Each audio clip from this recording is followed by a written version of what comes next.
हीना voice में आपका स्वागत है। कहानी शुरू करने से पहले वीडियो को लाइक और चैनल को सब्सक्राइब ज़रूर कर दें।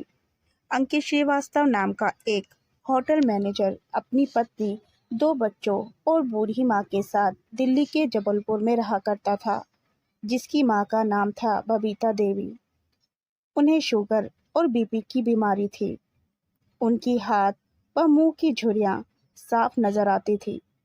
बबीता को अपने बेटे से बहुत स्नेह था। बचपन से ही वह अपने बेटे को पलकों पे बिठाकर रखा करती थी और उसकी सारी फरमाइशों को पूरा करती थी। वो कहते हैं ना कि बच्चे कब बड़े हो जाते हैं, माँ बाप को पता ही नहीं चलता है। अंकित का होटल मैनेजर के तौर पर जॉब हो गया था और उसे अच्छी तनख्वाह भी मिलने लगी थी। एक दिन वह अपनी माँ से कहता है कि जब तक घर का मरम्मत का काम खत्म नहीं हो जाता है, आप वृद्धाश्रम में रहा करें। ममता से भरी माँ बेटे की बातों को सुनकर वृद्धाश्रम जाने को तैयार हो जाती है।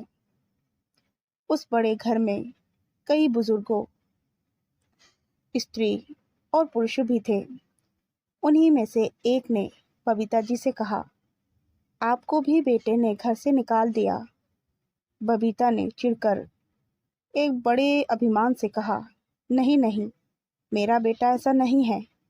वह तो श्रवण कुमार है। वो तो उसके घर में मरम्मत का काम होने वाला है, इसलिए 1 सप्ताह के लिए मैं यहाँ रहने आई हूँ। रहने दीजिए बबीता जी, ये सब बहाने हैं, बुजुर्ग ने कहा। बबीता का समय उन नए दोस्तों के साथ कटने लगा, पर उसका ध्यान घर पर ही लगा रहता था।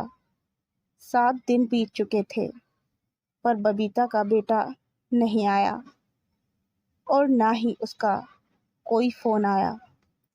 तब बबीता जी ने अपने बेटे को फ़ोन लगाया और पूछा, कब आ रहे हो बेटे लेने? बेटे ने काम का बहाना करके फ़ोन काट दिया। कुछ और दिन बीत गए, पर वह नहीं आया। अब तो वह फ़ोन भी नहीं उठाता।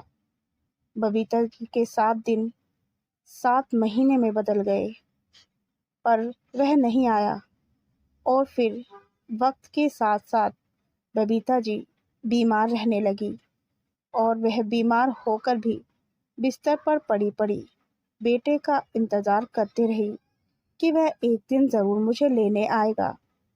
आखिरी सांस तक यह इंतज़ार ही रह गया। कहानी पसंद आई हो तो वीडियो को लाइक और चैनल को सब्सक्राइब ज़रूर करें।